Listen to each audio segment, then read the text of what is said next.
श्रीमद् भागवत महापुराण षष्ठ स्कंध पंचम अध्याय।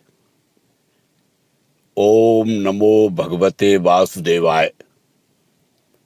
श्री नारद जी के उपदेश से दक्ष पुत्रों की विरक्ति तथा नारद जी को दक्ष का शाप। श्री सुखदेव जी कहते हैं, परीक्षित, भगवान के शक्ति संचार से दक्ष प्रजापति परम समर्थ हो गए थे। उन्होंने पंचजन की पुत्री असिक्री से हर्यश्च नाम के 10,000 पुत्र उत्पन्न किए।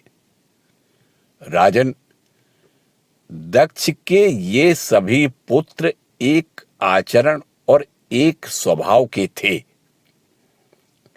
जब उनके पिता दक्ष ने उन्हें संतान उत्पन्न करने की आज्ञा दी, तब वे तपस्या करने के विचार से पश्चिम दिशा की ओर गए। पश्चिम दिशा में सिंधु नदी और समुद्र के संगम पर नारायण सर नामक एक महान तीर्थ है। बड़े बड़े मुनि और सिद्ध पुरुष वहां निवास करते हैं। नारायण सर में स्नान करते ही हर्यश्चों के अंतःकरण शुद्ध हो गए। उनकी बुद्धि भागवत धर्म में लग गई। फिर भी अपने पिता दक्ष की आज्ञा से बंधे होने के कारण वे उग्र तपस्या ही करते रहे। जब देवर्षि नारद ने देखा कि भागवत धर्म में रुचि होने पर भी ये प्रजा वृद्धि के लिए ही तत्पर हैं, तब उन्होंने उनके पास आकर कहा, अरे हर्यश्चो, तुम प्रजापति हो तो क्या हुआ? वास्तव में तो तुम लोग मूर्ख ही हो।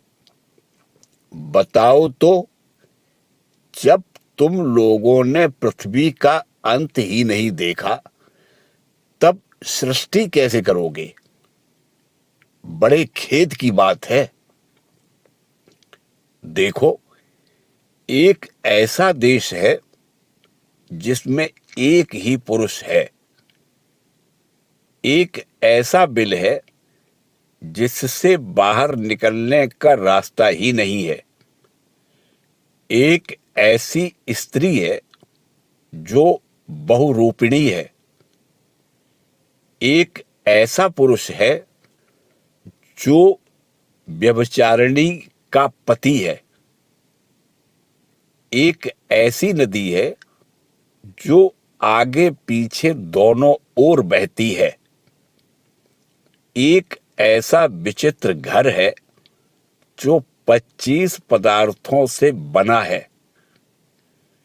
एक ऐसा हंस है जिसकी कहानी बड़ी विचित्र है। एक ऐसा चक्र है जो छुरे एवं वज्र से बना हुआ है और अपने आप घूमता रहता है। मूर्ख हर्यश्चो, जब तक तुम लोग अपने सर्वज्ञ पिता के उचित आदेश को समझ नहीं लोगे और इन उपर्युक्त वस्तुओं को देख नहीं लोगे, तब तक उनके आज्ञानुसार सृष्टि कैसे कर सकोगे? श्री सुखदेव जी कहते हैं, परीक्षित, हर्यश्च जन्म से ही बड़े बुद्धिमान थे। वे देवर्षि नारद की यह पहेली, ये गूढ़ वचन सुनकर अपनी बुद्धि से स्वयं ही विचार करने लगे। देवर्षि नारद का कहना तो सच है। यह लिंग शरीर ही, जिसे साधारणता जीव कहते हैं, पृथ्वी है और यही आत्मा का अनादि बंधन है। इसका अंत देखे बिना मोक्ष के अनुपयोगी कर्मों में लगे रहने से क्या लाभ है? सचमुच ईश्वर एक ही है। वह जागृत आदि तीनों अवस्थाओं और उनके अभिमानियों से भिन्न उनका साक्षी तुरीय है। वही सबका आश्रय है, परंतु उसका आश्रय कोई नहीं है। वही भगवान है। उस प्रकृति आदि से अतीत नित्य मुक्त परमात्मा को देखे बिना भगवान के प्रति असमर्पित कर्मों से जीव को क्या लाभ है? जैसे मनुष्य बिल रूप पाताल में प्रवेश करके वहां से नहीं लौट पाता, वैसे ही जीव जिसको प्राप्त होकर फिर संसार में नहीं लौटता, जो स्वयं अंतर ज्योति स्वरूप है, उस परमात्मा को जाने बिना विनाशवान स्वर्ग आदि फल देने वाले कर्मों को करने से क्या लाभ है? यह अपनी बुद्धि ही बहुरूपिणी और सत्व रज आदि गुणों को धारण करने वाली व्यभिचारिणी स्त्री के समान है। इस जीवन में इसका अंत जाने बिना, विवेक प्राप्त किए बिना अशांति को अधिकाधिक बढ़ाने वाले कर्म करने का प्रयोजन ही क्या है? यह बुद्धि ही कुल्टा स्त्री के समान है। इसके संग से जीव रूप पुरुष का ऐश्वर्य, इसकी स्वतंत्रता नष्ट हो गई है। इसके पीछे पीछे वह उल्टा स्त्री के पति की भांति न जाने कहां कहां भटक रहा है। इसकी विभिन्न गतियों चालों को जाने बिना ही विवेक रहित कर्मों से क्या सिद्धि होगी? माया ही दोनों ओर बहने वाली नदी है। यह सृष्टि भी करती है और प्रलय भी। जो लोग इससे निकलने के लिए तपस्या, विद्या आदि तट का सहारा लेने लगते हैं, उन्हें रोकने के लिए क्रोध, अहंकार आदि के रूप में वह और भी वेग से बहने लगती है। जो पुरुष उसके वेग से विवश एवं अनभिज्ञ है, वह मायक कर्मों से क्या लाभ उठावेगा? ये 25 तत्व ही एक अद्भुत घर है। पुरुष उनका आश्चर्यमय आश्रय है। वही समस्त कार्य कारणात्मक जगत का अधिष्ठाता है। यह बात न जानकर सच्चा स्वातंत्र प्राप्त किए बिना छोटी स्वतंत्रता से किए जाने वाले कर्म व्यर्थ ही हैं। भगवान का स्वरूप बतलाने वाला शास्त्र हंस के समान नीरक्षीर विवेकी है। वह बंध, मोक्ष, चेतन और जड़ को अलग अलग करके दिखा देता है। ऐसे अध्यात्म शास्त्र रूप हंस का आश्रय छोड़कर उसे जाने बिना बहिर्मुख बनाने वाले कर्मों से लाभ ही क्या है? यह काल ही एक चक्र है। यह निरंतर घूमता रहता है। इसकी धार छुरे और वज्र के समान तीखी है और यह सारे जगत को अपनी ओर खींच रहा है। इसको रोकने वाला कोई नहीं। यह परम स्वतंत्र है। यह बात न जानकर, कर्मों के फल को नित्य समझकर जो लोग सकाम भाव से उनका अनुष्ठान करते हैं, उन्हें उन अनित्य कर्मों से क्या लाभ होगा। शास्त्र ही पिता है, क्योंकि दूसरा जन्म शास्त्र के द्वारा ही होता है और उसका आदेश कर्मों में लगना नहीं, उनसे निवृत्त होना है। जो इसे नहीं जानता वह गुणमय शब्द आदि विषयों पर विश्वास कर लेता है। अब वह कर्मों से निवृत्त होने की आज्ञा का पालन भला कैसे कर सकता है। परीक्षित, हर्यश्वों ने एक मत से यही निश्चय किया और नारद जी की परिक्रमा करके वे उस मोक्ष पथ के पथिक बन गए, जिस पर चलकर फिर लौटना नहीं पड़ता।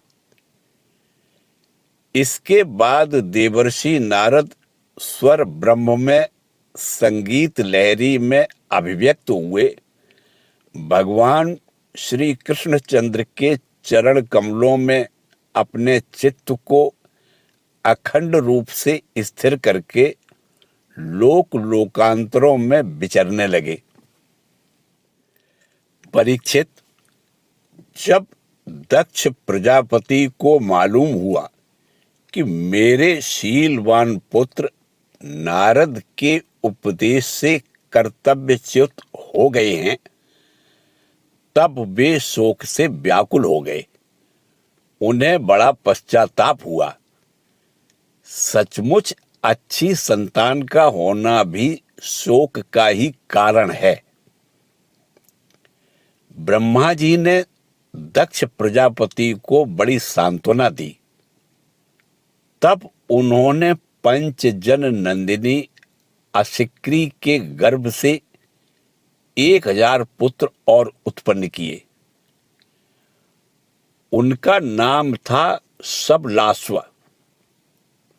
वे भी अपने पिता दक्ष प्रजापति की आज्ञा पाकर प्रजा सृष्टि के उद्देश्य से तप करने के लिए उसी नारायण सरोवर पर गए, जहां जाकर उनके बड़े भाइयों ने सिद्धि प्राप्त की थी। सबलाश्वों ने वहां जाकर उस सरोवर में स्नान किया। स्नान मात्र से ही उनके अंतःकरण के सारे मल धुल गए। अब वे परब्रह्म स्वरूप प्रणव का जप करते हुए महान तपस्या में लग गए।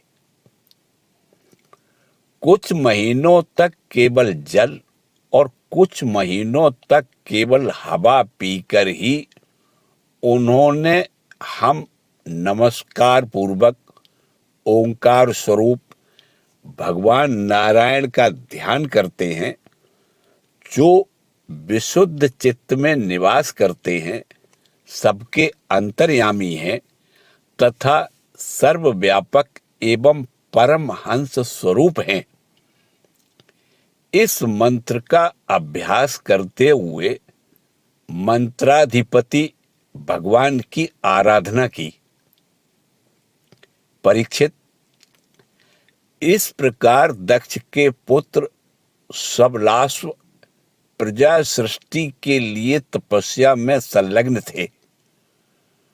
उनके पास भी देवर्षि नारद आए और उन्होंने पहले के समान ही कूट वचन कहे।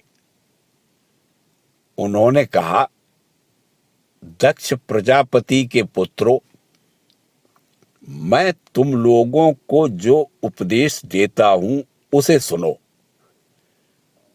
तुम लोग तो अपने भाइयों से बड़ा प्रेम करते हो, इसलिए उनके मार्ग का अनुसंधान करो। जो धर्मज्ञ भाई अपने बड़े भाइयों के श्रेष्ठ मार्ग का अनुसरण करता है, वही सच्चा भाई है। वह पुण्यवान पुरुष परलोक में मरुद गणों के साथ आनंद भोगता है। परीक्षित, सब लाशुओं को इस प्रकार उपदेश देकर देवर्षि नारद वहां से चले गए और उन लोगों ने भी अपने भाइयों के मार्ग का ही अनुगमन किया, क्योंकि नारद जी का दर्शन कभी व्यर्थ नहीं जाता। वे उस पथ के पथिक बने जो अंतर्मुखी वृत्ति से प्राप्त होने योग्य, अत्यंत सुंदर और भगवत प्राप्ति के अनुकूल है। वे बीती हुई रात्रियों के समान न तो उस मार्ग से अब तक लौटे हैं और न आगे लौटेंगे ही। दक्ष प्रजापति ने देखा कि आजकल बहुत से अपशकुन हो रहे हैं। उनके चित्त में पुत्रों के अनिष्ट की आशंका हो आई। इतने में ही उन्हें मालूम हुआ कि पहले की भांति अब की बार भी नारद जी ने मेरे पुत्रों को चौपट कर दिया। उन्हें अपने पुत्रों की कर्तव्यच्युति से बड़ा शोक हुआ और वे नारद जी पर बड़े क्रोधित हुए।